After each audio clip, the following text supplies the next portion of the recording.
Hello guys, this is a video response to Novabug's video which went up not very long ago, in fact probably about an hour or two ago, about his video response to someone else that I can't remember the name of. I'm so sorry. I'll put a message on screen who the original person is, but it's about 10 arcade machines that you would love to own if money and space were no object. So, I want to start with one of the later arcade machines that I played in Durham. My goodness, it's going back now. It was in the corner of the cafe in Durham Swimming Baths, and it was Smash TV. Now, I have a copy of the arcade game on one of the many, there was Midway Arcade Treasures, I think it was, on the PlayStation 2, and it has a copy of Smash TV on it. It's fantastic. I absolutely adore it. I'm not very good at it, never was, but I love it, and that is one cabinet I would definitely have. It's got the dual controls, so you can fire in certain directions and move, and I always loved it. It's a brilliant arcade machine, so I would definitely have that. The Amstrad CPC version I remember playing a lot, and it's not quite as good. This is one of those things. So, next we have a machine that I never played the original of, but I did play the Amstrad CPC conversion, and when I eventually got hold of a copy of MAME, I tried it out, and the arcade version is very, very good too. So, that would be Slap Fight. Not a shooter that a lot of people talk about these days, but I enjoyed it back in the day for the conversion, and the arcade machine is actually pretty damn good too. So, I'd look forward to giving that a try. It's your standard vertically scrolling shooter. There's not a huge amount to it, except you pick up stars and they give you extra points toward buying your, your power-ups. But you do it during the gameplay, so it just keeps going. There's no stop to go to a shop or anything like that. It just keeps going. It's really good. It's a really good one. Now this one, I've got them all written down here. This one is superb, the one that I'm going to talk about now. I saw it in Great Yarmouth when I was there on a caravanning holiday, which was interesting because most of the time it was actually quite sunny and nice. It was a good holiday, but there were a couple of days where it rained a lot because England, so we went to the local arcade, and they had Flying Aces, the Virtuality 4-player sit-down cabinet. Okay, someone's not agreeing with me. The sit-down cabinet, Flying Aces. It's rare. I've only ever seen it that one time in Great Yarmouth. It's so rare that there's hardly any footage available online. I do recommend you give it a look if you ever find it, because it is amazing. It's a 4-player dogfight in old-style World War I style biplanes. And you have a co-pilot in the back of your biplane who's computer-controlled and will tell you off if you look at him. It's hilarious. You look around, just keep your eyes out front. It's brilliant. I love that game. I was never very good at it. I was always the one that got shot down very quickly, but I'd like to play it again, especially if I could practice in my house and then get good at it. So yeah, Flying Aces, a virtuality game. It is amazing. If you ever get a chance to try it, do so. I highly recommend it. Okay, the next one we got is Rastan.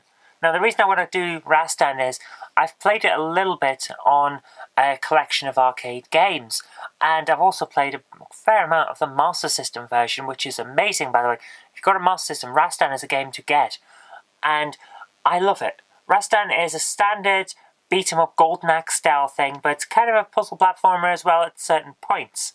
It's really, really well worth grabbing. It's a lot of fun. It's just hack and slash goodness in the old school traditional style, which is a style that I like of gaming. It's simple, but it's fun, and I just love it. Speaking of simple but good fun, Dragon's Lair. How many people would love a copy of Dragon's Lair, the original arcade, in their house? I would love it. To be honest with you, I think it's one of those games that could be done really, really well on a Blu-ray player, but doesn't seem to be done all that well. Every time I've seen a copy of Dragon's Lair on DVD or anything like that, it always seems to fail due to horrible load times and a lack of responsiveness. So it kind of misses the point of being Dragon's Lair, so in the end you have to go back to the original. Dragon's Lair is the one I would love to play. I think it would be great. I would love the arcade cabinet. We're moving through these at a fair pace, aren't we? Next up, I want Time Crisis 2. Specifically 2 is the one that I prefer. I like 3's option of different weapons, but 2 is just so straight to it, grab the gun and get shooting. I love that game. I have it right here, pride of place on my shelves. Time Crisis 2 on PlayStation 2. What a fantastic game. So good that all my friends and family, when they come round, will play that game. No questions asked. Like, do you want to play Time Crisis 2? Yes. That's always the answer. It's such fun. And I don't think it will get old. So I would love to have, if I had the space, because it's a huge machine. Not as big as that virtual reality one, because that's about the size of 2 sofas put back together. Oh my goodness, back to back, it was huge. But Time Crisis 2 is still a fairly substantial machine, so if space and price were no problem, I would have Time Crisis 2. Next up we have the one that I had to play, and I had to add to this list even. I played it so much when I was in France for a week, and it's Double Dragon. Double Dragon is amazing, regardless of which language it's in. It's such a good game. So, you all know Double Dragon. You have a couple of guys who were hanging around in a closed-off garage with the shutters down while their girlfriend stood outside. What were they doing? What were those two guys doing that she had to stand outside and get kidnapped? What was it? Because it looked a bit dodgy to me. I'm thinking some kind of deal going down there. But let's move on. So you got these two guys, and they want to beat the crap out of everyone in sight because one of them was silly enough to say, no, you wait outside while we go in here. Not a very smart couple, are they? But they are effective at beating people up, and it is such a good game. It's a standard, like I've said earlier on, traditional style, arcade action brawler. I love it so much. It is a fantastic game. I think anyone could start playing it and enjoy it. So the 2-player stand-up cabinet would be amazing. I would love that one. What else have we got? From a 2-player stand-up cabinet with a lot of beating ups, let's have a 4-player cabinet. Teenage Mutant Ninja Turtles. I dumped so much money into the cabinet at Coxo Sports Centre down the road from where I used to live when I was growing up. They had the 4-player cabinet. No, they didn't. They had the 2-player cabinet. The only 4-player I ever saw, I'm getting confused here, was Setchfield swimming baths. I don't know, would I go for the 4-player or would I go for the 2-player? 2-player is the one that I played the most on, but 4-player would be amazing. I think I have to say the 4-player cabinet. It's such a good game. Grab your favourite Turtles controls and get to it. Go and defeat Shredder and the Foot Clan. Such a good game. If you haven't played it, go and play it. It only takes about 45 minutes to get through. It's a fairly simple game. I loved it so much. I didn't have a huge amount of money back when I was a kid, and as a result, pocket money was quite scarce and valuable.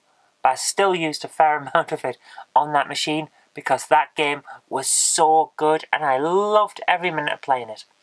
It's one of the first things I got on my copy of MAME, I have to tell you that. Right, let's move on. Last two. Well, we've got to have a good old-fashioned proper style racer. So for my choice, the sit-down cabinet or the stand-up cabinet, but really the sit-down cabinet of Outrun. Outrun is such a good game. Do I have to explain how Outrun works? You drive along and you get a choice of which way to go, and that way it's got infinite replayability because you've got so many choices, and it's not hard. It's not easy to beat. It's a quite hard game, but not hard for the first area or two. I always love it for that. You're getting eased in, and then you decide, do I want to go for the hard style or do I want to go for the easy? You should go easy. And still don't win. I'm not very good at it.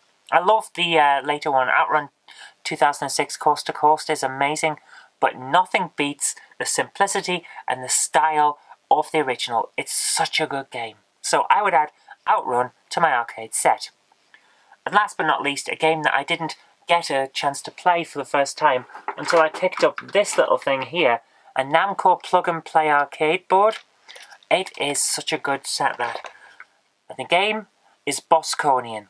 You cannot beat Bostonian for simple flying around shooting fun. It is such a good game. You don't hear about it much. It's one of those that fell under the radar because of Galaxian and Space Invaders stealing the limelight. I mean, it came out after Space Invaders, of course it did. But Galaxian, Space Invaders and all of the later shooters just outshone it. So Bostonian is kind of a hidden gem in arcades, but still, there's enough people that know about it that it does have a reasonably decent following online. And I am one of those that fell in love with it fairly late on. I mean, I only got this 2 years ago. I've adored it ever since. One of the first games that I put onto my main set is Bostonian, for a very good reason. It is so good. It's like a non-linear, fly around and shoot things type of shooter. You've got to blow up space stations, you've got to destroy their defences, but you can do it in several ways. So you've always got options open to you on how you play the game. And as a result, it's different almost every time you play. I love it. Bostonian would be my #1 choice. And that's all I've got for you on that one. Top 10 list. Wrote it on a post-it so I'd remember them. But my goodness, so many memories from some of those machines. Okay guys, what would be your top 10? Let me know in the comments or make a video of your own. Right, until next time, see you later.